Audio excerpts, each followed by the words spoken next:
안녕하십니까. 국가정보학 총론 저자 김직은 박사입니다. 오늘은 제2장 3절에서 6절까지 해서 요약 강의해 드리도록 하겠습니다. 먼저 제3절 국가정보의 생산과 사용에서 국가정보 수집 내용은 과거 무력 충돌 하에서는 이제 적대국의 군사정보가 중요했던 반면 현재는 적대국뿐만 아니라 우방, 동맹, 중립국에 대한 정보와 테러 및 국제범죄, 또 산업경제정보, 사이버정보 등 국가 위협 요인이 중대됨에 따라서 총체적인 정보 수집을 요구하고 있습니다. 수집 대상은 보시는 바와 같이 초국가적인 정보, 지역정보, 특정국가 정보가 있는데 국가정보활동 대상 표적과 비교해서 3장에 있는 건데 알고 계시면 되겠습니다. 정보 생산자와 사용자는 각자의 입장과 문제점이 있는데 이 부분은 가끔 문제로 출제될 수 있으니 잘 숙지해 주시기 바랍니다. 국가정책 결정자가 요구하는 정보는 물론 국가 안보와 국익과 관련된 사항들이 이제 굉장히 중요한데 이 분야가 이제 주로 국내외 정세와 대외 협상 관련 정보가 되죠.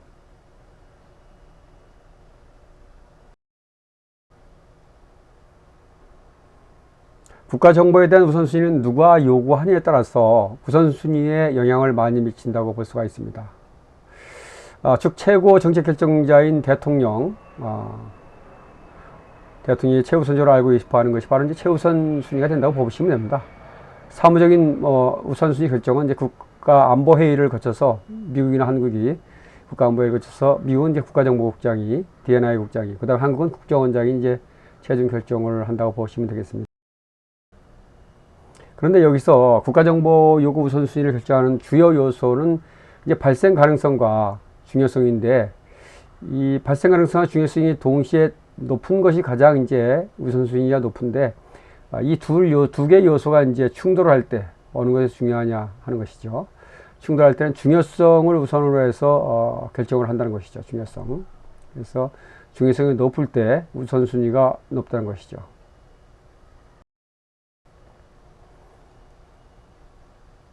국가정보 사용 시 효용성은 이제 정책 환경 진단으로부터 수행 단계, 그 다음에 이제 분쟁 대처, 국가위기 경고, 국제조약 이행 감시 등 일련의 과정상 효용성이 이제 있으며, 특히 제3장, 국가정보 활동의 중요성과 필요성의 내용과도 유사한데, 이 내용과 비교해서 숙지하고 계셔야 되겠습니다.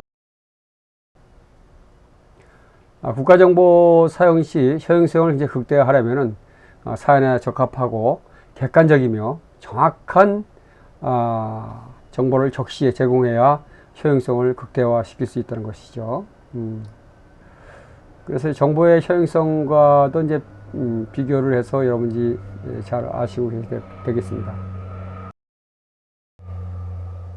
국가정보의 분류는 사용 주체에 의한 분류가 이제 국가정보냐, 부문정보냐, 그다음에 대상 지역에 따라서 국내냐, 국외냐, 또 사용 목적에 의해서 이것이 정책적인 정보냐, 또 보안 및 방첩 정보냐에 따라서 적국 정보와 소극 정보로도 이제 구분해 볼 수가 있습니다. 또한 시계열적인 분석에 의해서 서먼 켄트가 주장한 기본, 현형, 판단 정보를 구분해 볼 수가 있고, 또 케빈 스택에 의해서 분석 형태에 의해서 기본, 현형, 전략 정보, 예측 정보를 구분해 볼 수가 있습니다. 또 요소에 의해서 정경, 군과 사환, 기타 요소로 해서 여러분들이 요소에 의한 분류를 또한 아시고 계셔야 되고요. 사용 제대에 의해서도 마찬가지로 전략적인 제대냐, 작전적인 제대냐, 전술적인 제대에 의한 사용이냐 하는 전략, 작전, 전술정보 구분이 또 이루어질 수 있다. 또한 수집 방법에 따라서 인간, 기술, 공개 출처로 이제 구분해 볼 수가 있고요. 또한 기타 보안 정보와 궁정, 명확 정보, 사용 수질에 의해서 또 획득 방법에 의해서 구분해 볼 수가 있습니다.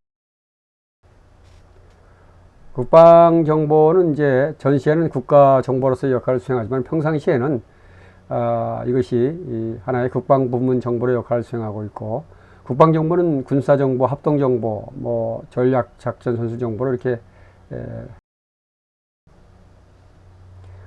전략, 특히 이제 국가정보에서 전략정보는 전술정보와 구분을 명확히 이제 해서 알고 있어야 되겠는데, 이것이 가끔 시험에 출제됩니다.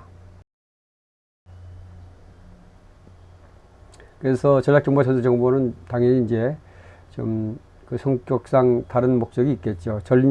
전략정보는 전쟁에서 승리하는 것이, 전술정보는 이제 단기 현재 전투에서 승리하기 위한 정보가 되겠습니다.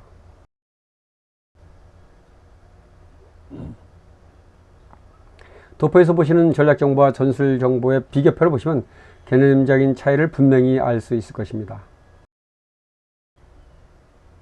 이제 6절 국가정보의 실패 요인 부분이 되겠습니다. 실패는 이제 특히 이제 광의의 실패는 이제 정보기관의 실책인 협의의 실패를 포함해서 정책 결정권자와 관료들의 정책적인 실패나 또 정보를 정치화로 악용하는 정치화를 의미하는 그 실패가 의미가 포함되고 있죠. 특히 이제 되고요. 또 이 실패의 종류에는 이제 경고에 의한 실패, 정보반, 정보 왜곡의 실패, 이 세 가지가 있는데, 내 의미를 정확히 알고 계셔야 되겠고요. 그래서 정보 조작 유형은 이렇게 왜곡과 정보 위작, 정보 누락 세 가지가 있다. 정보 실패의 요인은 이제 정보 내적인 실패와 정보 외적인 실패로 나눠볼 수 있어요. 그래서 내적인 실패는 정보기관 자체의 실체로부터 나오는 것이고, 정보 외적인 실패는 정보의 정치화나 정책 실패로부터 나오는 실패라고 보시면 되겠습니다. 자, 이상 2장 3절에서 6절까지의 강의를 요약 강의를 마치겠고요. 제 책은 현재 국가정보학 총론이란 책으로 종이책과 전자책을 동시에 구매하실 수가 있습니다. 특히 전자책은 교보문고, ES24, 알라딘 등 전자책 구매, 인터넷으로 전자책으로 이제 구매할 수가 있겠습니다. 종이책은 물론 이제 제 개인 메시지를 통해서 또는 카톡을 통해서 구매하실 수 있겠습니다. 이상 끝까지 경청해 주셔서 감사드립니다. 다음은 제3장 국가정보 활동에 대해서 요약 강의를 올려드리도록 하겠습니다. 감사합니다.